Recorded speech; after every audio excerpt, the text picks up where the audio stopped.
Hello and welcome to Pick Up a Podcast, the podcast about podcasters and podcasting. I will be your host, Kurt North, and over this series of podcasts, I will be discussing things with podcasters, whether or not that be podcasters who have been on air for a month or for 5 years.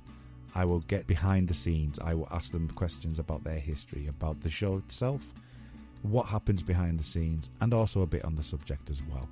There may be episodes which I particularly will look forward to and is a subject close to my heart, but I also aim to push the boundaries a bit from my own thoughts and feelings and to go somewhere where I wouldn't necessarily go in my day-to-day life. So it should be a fantastic experiment for me, and I hope that you will enjoy listening. So without further ado, let's talk about the first episode.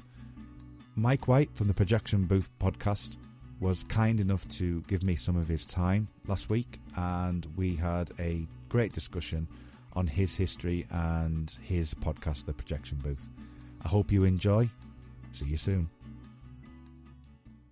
With me is Mike White from the Projection Booth. Hi Mike, how are you? I'm doing well. Thank you so much for having me on. It's a pleasure to have you on, Mike, and thank you very much for coming on to what is the first episode of Pick Up a Podcast. It's much appreciated. Thank you very much. I will try to make it as painless as possible for you. Thank you. Okay, so first off, I just would like to get a bit of background on you, really. Could you give us a brief history of Mike White? Well, I was born a poor black child. In rural Mississippi. No, I grew up here in Michigan, just outside of Detroit, and went to University of Michigan Film School because I had no idea what I wanted to do. Absolutely love movies, so I decided to get a degree in film and video, which I promptly wasn't able to use once I graduated. And after I graduated, I was still really in the mood to continue to write papers about movies. So this was right around the time that zines were kind of a thing. I can't say a big thing because I don't think they were ever huge. So about around this time, things like, Fact Sheet 5 was out, Broken Pencil in Canada. So there was definitely a scene there, and I enjoyed reading other zines. And I said, I want to kind of throw my hat in the ring, and that's what prompted Cashiers to Cinemart.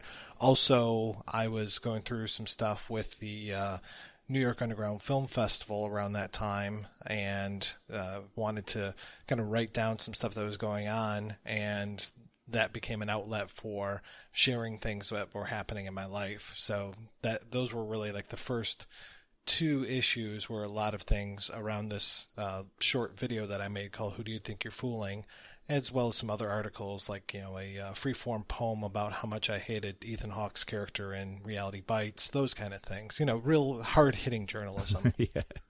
It certainly, Who Do You Think You're Fooling? That was a video on Quentin Tarantino's movie Reservoir Dogs, wasn't it? Yeah, I was a huge fan of Reservoir Dogs and really a big fan of Quentin Tarantino.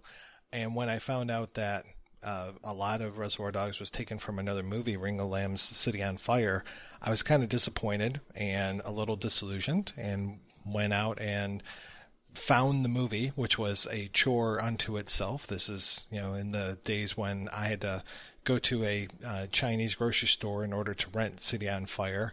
And then when I brought it back home and showed my housemates, they're like, yeah, there's some similarities. I'm like, no, not some similarities. This is, it's so exact, like the two guns and this and that and all this thing. So I said, I'm going to take all the parts that are the same and put them together into a montage. And while I was doing that, I was like, well, I can actually cut back and forth between what's happening over here and what's happening over there. They don't show the robbery in Reservoir Dogs, but they do show it in City on Fire. So I'll take the narration from Reservoir Dogs and lay it over the actual robbery in City on Fire. And I think it ended up being about 12 minutes, and sent it over to Film Threat, who were really kind of the biggest game in town as far as really snotty film magazines. I loved them a lot. And I was just like, hey, you guys haven't covered this very well, or I already knew about this kind of thing, me being snotty back kind of thing. And Chris Gore, the editor of Film Threat, absolutely loved it, and apparently he took it around and showed it all over the place, which was kind of the beginning of my 15 minutes of fame. The stepping stone to where you are now. Did you also do some bootlegging on DVDs and videos? Was it VHS and DVDs that you were bootlegging at that point? Or it was mostly DVDRs. I had a friend down in Florida who said, "Hey, if you ever need copies of stuff, let me know." And I was like, "Oh, okay." And then I ended up, this was probably a little bit later in the 90s, ended up paying way too much for a copy of Jim Morrison's Highway, which and I also paid way too much for a bootleg of the Phantom Edit. So kind of to recoup my cost and also to help share the wealth a little bit, I talked to my friend in Florida, and I said, "Yeah, if you want to do this, we can, that'd be great, and then we can sell copies for a lot cheaper than I ended up paying for it." And that kind of set us off on this adventure of becoming what I like to call a gray marketer. And one of my biggest things when it came to that was making sure I wasn't selling things that other gray marketers were selling. Right. So trying to say, like, even to the point of like, my version of this is better, so I'll leave this in the catalog, but really this other guy, just for the hell of it, or Shocking Videos or some of these other places, they have these movies, so why should I bother to sell them? I really didn't want to undercut, I can't even say my competition, but the other people who are doing the same thing. Quite an honourable thing to do there. Were they, if there'd been a general official release, were those ones that you stayed away from, or was there some crossover with that at all? No, I tried to not do any sort of bootlegging of those, other than things that were only available in foreign countries. Right. So like a Japanese version of something, or a Japanese release, or something obscure from Europe. But if something was available legitimately and you could go out to, I don't know, Best Buy or Amazon or any of those places and buy it, I didn't want to have anything to do with it. And as soon as something became available, then I would immediately take it out of the catalog. And the biggest thing for me was, I just wanted people to be able to get these movies, be it via a bootlegger or be it via legitimate means. And once it was available legitimately, let's not bootleg it anymore. Okay, yeah. So it's a different time, wasn't it? The late 90s, really. Exactly, yeah. And I kind of got put out of business, and I don't regret it whatsoever, but got put out of business by torrents. And I was just like, okay, great. Now everybody can get copies of these things. I don't have to be talking to some filmmaker in Belgium and saying, "Hey, can I get a copy of The Sadist with the Red Teeth?" Yeah. Your podcast, the Projection Booth, what made you get into podcasting in the first place? What was the genesis of that, and what was the desire that led you down to that sort of route? Was it because of the likes of the torrents and the fact that the bootlegging was out, or was there another reason why you kind of gone down the podcasting route? And was Projection Booth your first one, or were you on various different podcasts before that, and were you on any radio stations or anything like that at all? Well, I had been on WCBN when I was in college, which is the college radio station in Ann Arbor, which I really enjoyed, and that was, all music based and was very rough in front of the microphone. I can't say that I'm much better than I was back in the early 90s, but I would just go on and on and on and talk about nothing, to the point where one of the station managers is like, "You do much better when you don't talk and you just play music." So, which is ironic now. But as far as like what made me get into podcasting, like I had been listening to podcasts and had even, I think I had gone on to Outside the Cinema to promote a book that I did, which was a compilation of my quote-unquote best of pieces from Cashier's Cinemart. And I took... So I was out kind of promoting the book and everything and listening to podcasts, and really didn't ever put together like, hey, maybe I should start a podcast. It was actually, I was going down to Indiana to a film festival, and my friend Mondo Justin was like, "Oh, we should start a podcast together." And I was like, that sounds absolutely crazy.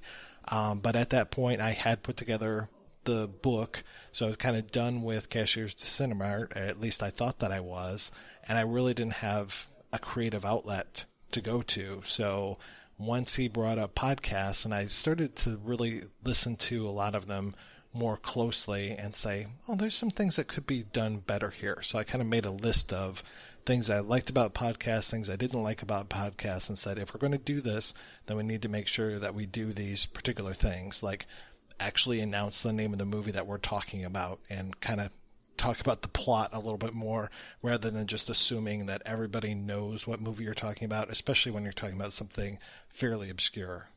Yeah, because they have a lot on your podcast. There is a lot of obscure films within there. Was that just from your personal interest, or was that a definite frame in mind, that an idea in mind that you had, that you just wanted to go down that route with the occasional mainstream film, or was it just purely just because of your personal interest? Well, when I was doing Cashiers, a lot of the things that I wanted to do was, when I first got into zines, a friend of mine had picked me up a copy of this zine called Asian Eye from Toronto, which was done by Colin Geddes, and he gave me this zine, and I was reading about these movies that I had never heard of before, and they just sounded amazing. So things like A Better Tomorrow, things like the Jiangxi, the Chinese hopping vampire films, all of these crazy things that I just was like, wow, these things exist? I had no idea. So when it came to Cashiers, I was like, I kind of want to do the same thing. I want to pay it forward. So if there are movies that I know about, that other people should know about, that maybe they don't know about, let's talk about this stuff. Now if I say like, oh yeah, I wrote about Closely Observed Trains. Everybody knows what that movie is, or a lot of people know what that movie is, but maybe some guy out in, I don't know, Iowa or whatever didn't know what it was and maybe tracked it down and said, this is great. So same thing with the podcast, is like, there are these great movies out there, you might not be aware of it, or there are great movies that are kind of hidden as far as like inside of the movies themselves. Like, so let's try to pull these things apart and talk about why these things are as good as they are. So how do you decide which films are going to be played when, and how does that come about? Is there a grand master plan, or do you just decide, within like maybe a few weeks in advance what you're going to be doing? Is there another way that you look at it? I actually have the entire 2019 schedule already set out, because I'm a little OCD when it comes to this stuff. So I will tell you that the first part of 2019 is all stuff that I've already recorded a bunch of interviews for, because I will sit there, like, I don't know, a few months ago I was sitting around and the movie FX came on, and I was like, oh, I really enjoyed this movie.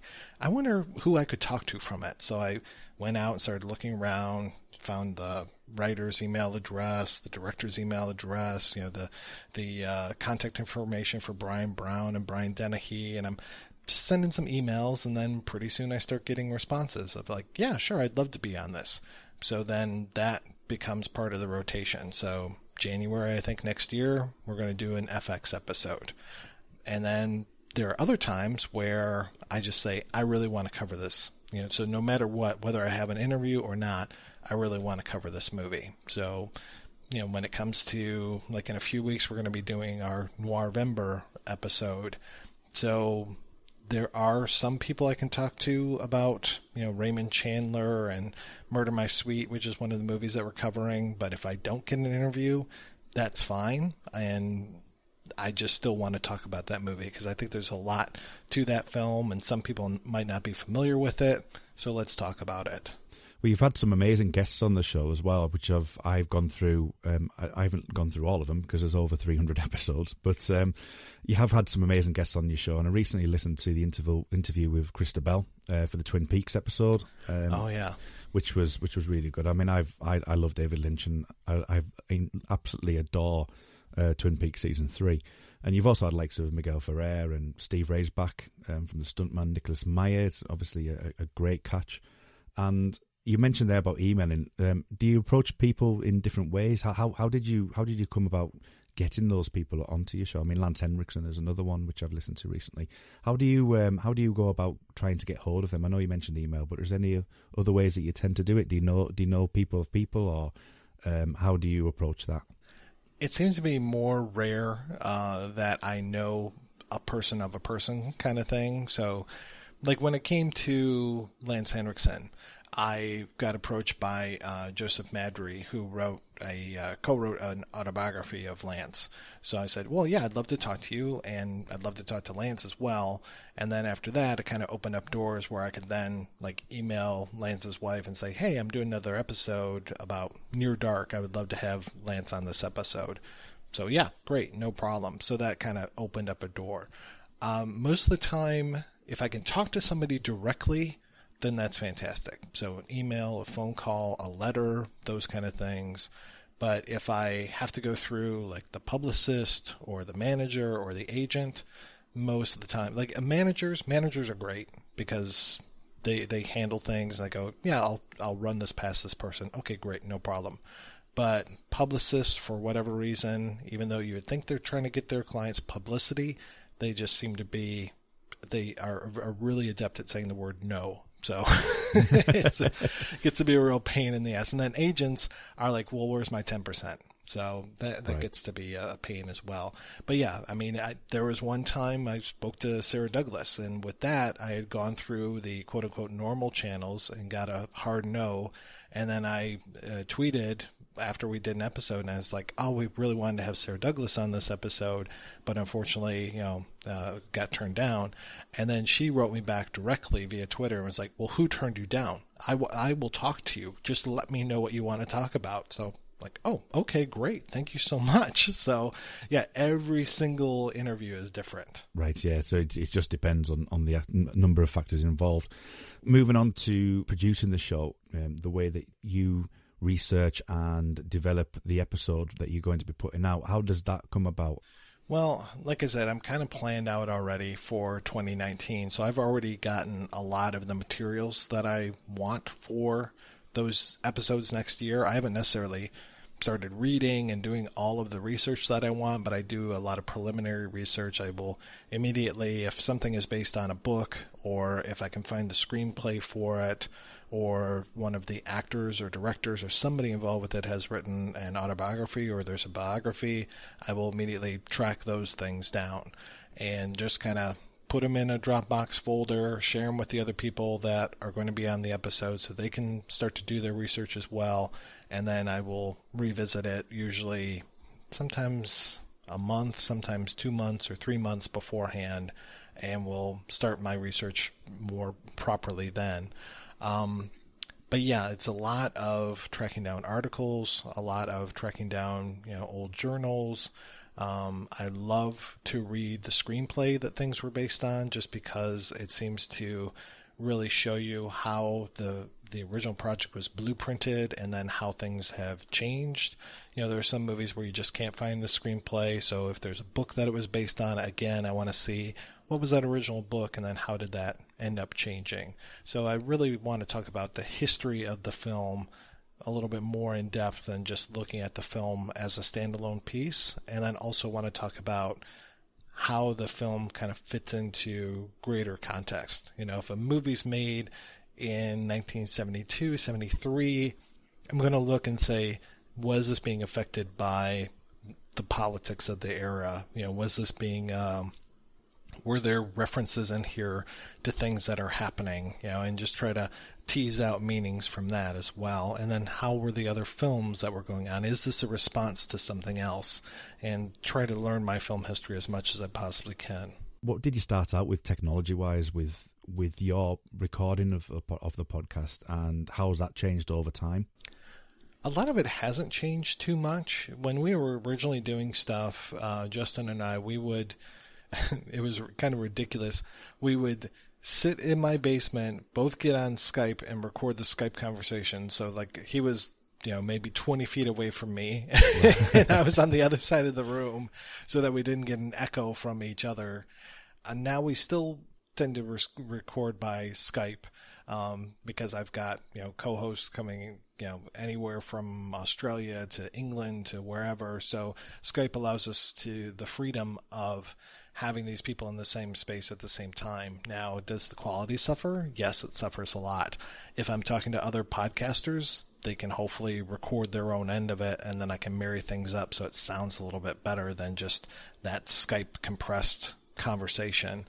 But yeah, even when it comes to talking to my interview subjects, I'm calling them. If they have a landline, I prefer that over a cell phone, all those kind of things. But every conversation, again, is a gamble. And am I going to get good quality? Hopefully I am. Is this going to be a good connection? Is Skype going to start to freak out? Hopefully not. I really want to have a good connection and make them sound as good as possible. And then it's also my job to edit the conversation and make sure that if there are pauses, if there's that inevitable, people, I've learned a lot about the way that people speak. So the idea of when you start to say something, you kind of do a wind up before you bring the actual point to bear. So there's a lot of, well, I think, if I were to look at this, or I find it really interesting that, and all of these words that we couch things in until you actually get to the point. So I try to cut out all of that wind up and actually get us to the point and remove some of those verbal tics that people have and just get you out there, make my guests, make my co-host sound as good as possible and eliminate all the hemming and hawing that it comes in naturally via conversation. Yeah, I must admit I am guilty of that quite a lot as well. So it's something there's a constant battle, and I think we all learn as we get on. And hopefully, I'll edit this down so it'll be not more than 15 minutes. Also, as well, you wrote a book on podcasting, which was Podcasting on a Budget. Can you tell us a bit more about that for anyone who might be interested in what you've already said there?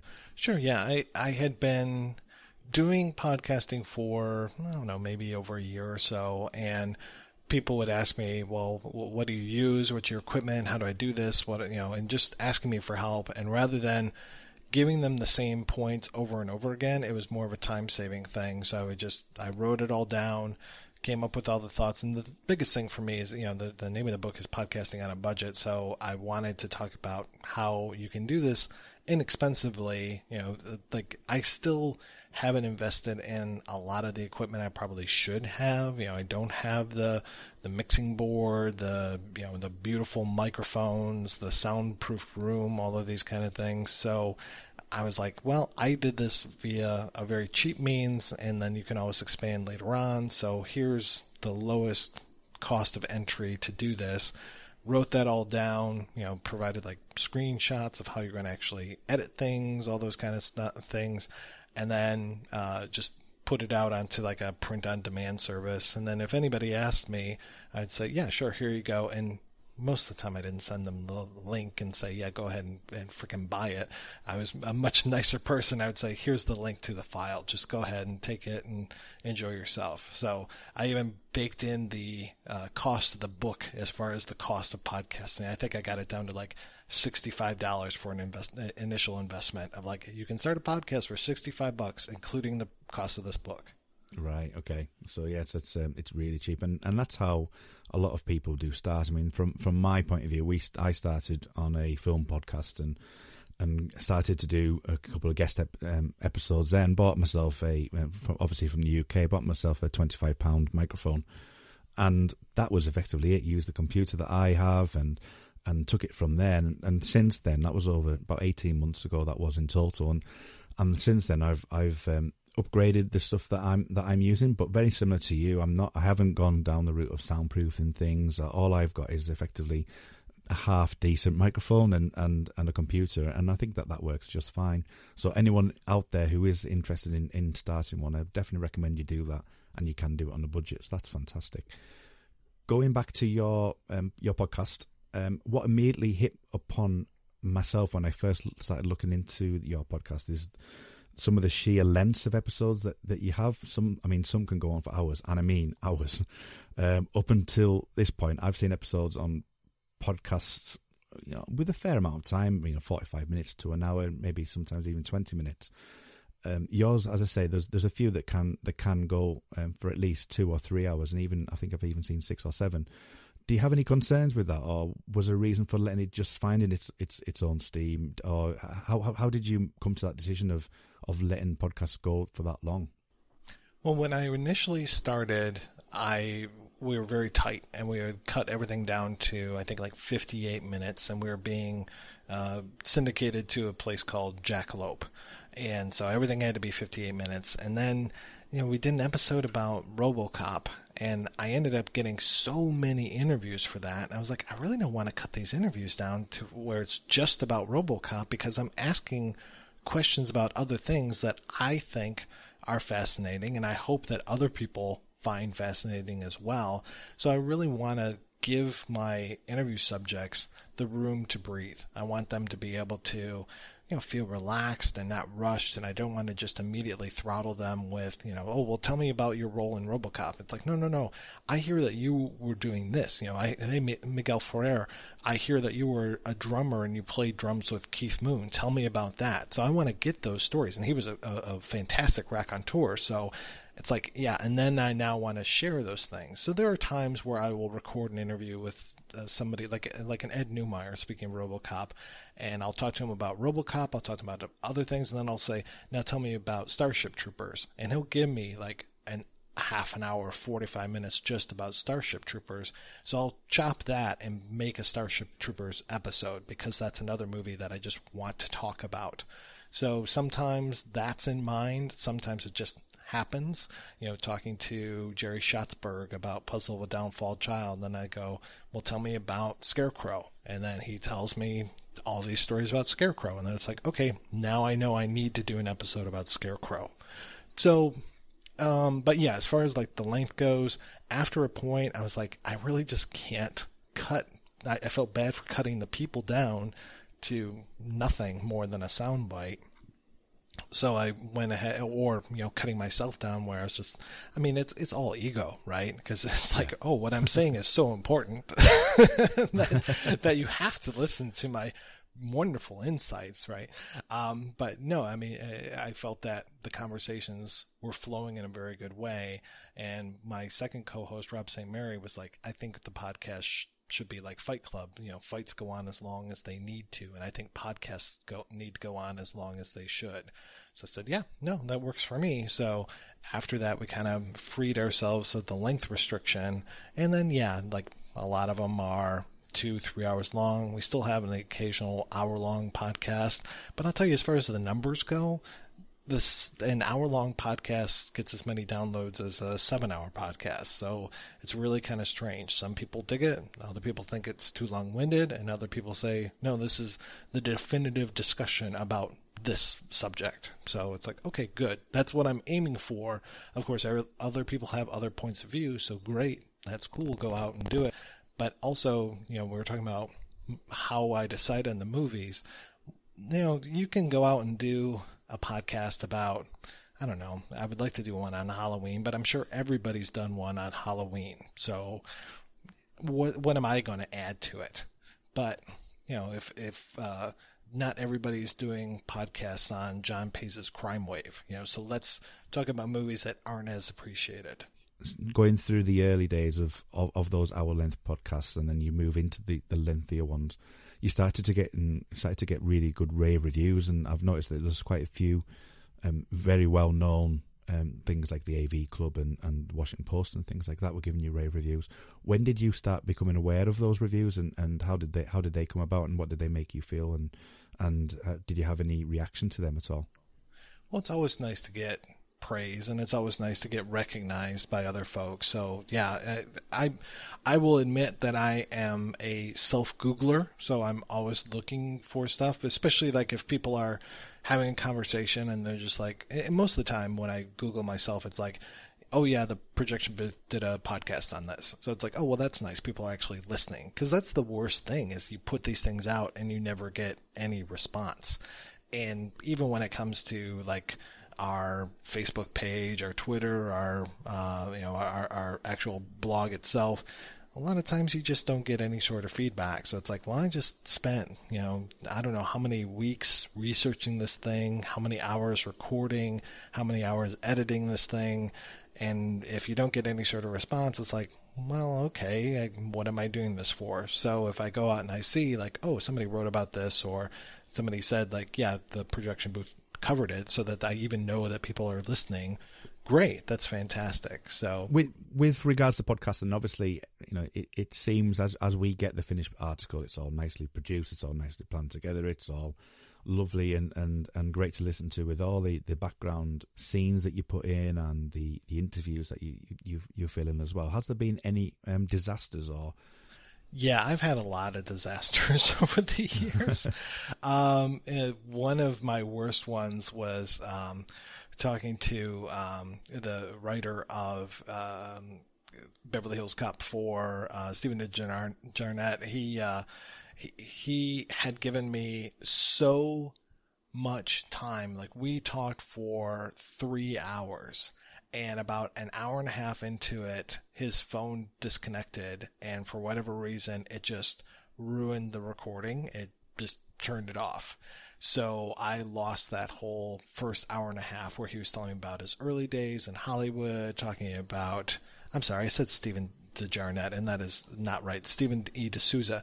He was telling me about his time getting into Hollywood, about writing Commando. There's so many great stories. His stories about Commando were fantastic. And then I got like the second half of it, which was great stuff as well. But I was like, no.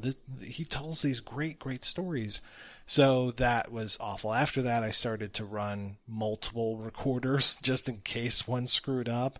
And that has happened many times then, that I've gotten one recording that just doesn't turn out. But thank goodness that's not the rule. That's the exception. I've had other times where we've had to re-record like the first 20 minutes of a podcast when I realized, the recorder actually isn't going. It was, and it stopped. Yeah, that's a heartache. And then there was one time I was talking with Vincenzo Natali about his whole career for our episode on Cube. And it was like, great interview, told me a lot of great stuff, and then I go back and I look at the file, and for whatever reason the first 45 minutes were just a blank line, and then it started after that, and I was like, what are you doing? So that was a heartache as well. But luckily he and I have actually kind of, I don't know if friends is the right term. I'd like to consider him a friend. He comes on the show quite often, so there have been no hard feelings about that. How did the projection booth title come about? How was that formulated? I was working out one day and trying to come up with something that would be a play on like Freudianism. So I was like, projection. So like projecting things onto other people. And then also working at a movie theater for a lot of years, I was familiar with the projection booth itself in the movie theater. So I was like, okay, those two things go together. And I pitched it to Justin, and he was like, yeah, no, that sounds good to me. And then I think there might have been an older podcast that had that same name. Luckily, they didn't seem to be doing business anymore, so I didn't feel bad about taking that. With regards to, you spoke about obviously some of the failures and some of the disasters that you've had. What are your personal favourite moments that you've had while doing this show? What has been your favourite interview? Have you had any favourite moments where you've just been really happy with the outcome of stuff, and just a couple of anecdotes with regards to how well you thought that those moments went? The greatest thing about doing the podcast is the friends that I've made over the time, the conversations that I've had over the time. All of my co-hosts that have been on have been fantastic, and being able to sit down and talk with, say, like my friend Heather Drain, being able to have a conversation with her about a movie is wonderful. And then having like a round table kind of thing it's always interesting, because I never know how that chemistry is going to be between my two other co-hosts. There's very few times where I have the same two co-hosts on something. So it's like a chemistry experiment every single time. Like, how is this going to happen? Like, I did an episode talking about favorite moments. I did an episode on an old semi-obscure film noir called Decoy. And I had Maitland McDonough, this well-known film critic, on there, and I also had my friend Christopher Faust, who is a writer, writes a lot of pulp novels, and had those two together on this podcast. And I just thought they are either going to hate each other or they're going to get on famously. And they got on famously, to the point where I barely say a word in that episode. I just kind of come on and will like prompt them into like, and then in the next scene this happens, and then boom, they go off and just talk, and their banter was fantastic. It was one of the happiest moments that I had, and I wasn't even saying anything. I was just listening to these two people have this great conversation. And that's kind of what I want to do for the listeners too, is like have them hear a really good conversation about something. So those moments of that connection with these people, with me and my guests, or just the guests themselves, that's what I really look forward to. And then you never know when it comes to like interviews, how those interviews are going to go. Is it somebody who's going to be cranky, somebody who's going to be nice, somebody who's just really super enthusiastic? So you never know, and each one is a gift. And that's the other thing that I really appreciate about it, is the people who give me the greatest gift of all, which is their time, whether it be the people that I'm interviewing, the people who are co-hosting, or the people who are listening. That's the greatest gift that you can ever give somebody, is their time. So that's the thing that I really appreciate about this. What projects have you got coming up that we can expect from the projection booth in the near future? Well, we always are doing our Czechtember, our Noirvember, and usually do some Black History Month kind of thing. So in February of next year, we're going to be doing a whole retrospective on all of the Superfly movies. I'm very excited to talk about all the Superflies. I had no idea how many versions of Superfly there have been over the years. And then, I'm very excited. We've got Joseph McBride coming back on in the early part of next year as well, to talk about Ernst Lubitsch, and hopefully spreading the gospel of Ernst Lubitsch to folks, because he was a fantastic filmmaker. If you're into films, you know who he is. If you're not that into films, you might know who he is, maybe not. But the more people I can get to see Trouble in Paradise, the happier I'm going to be. Fantastic. Okay, thank you very much, Mike. One final thing. If I get my finger out, which might not happen, but if I get my finger out, I'm hoping to have this out by Halloween. If you were to say to people, what 3 films would they need to watch on Halloween, what would they be?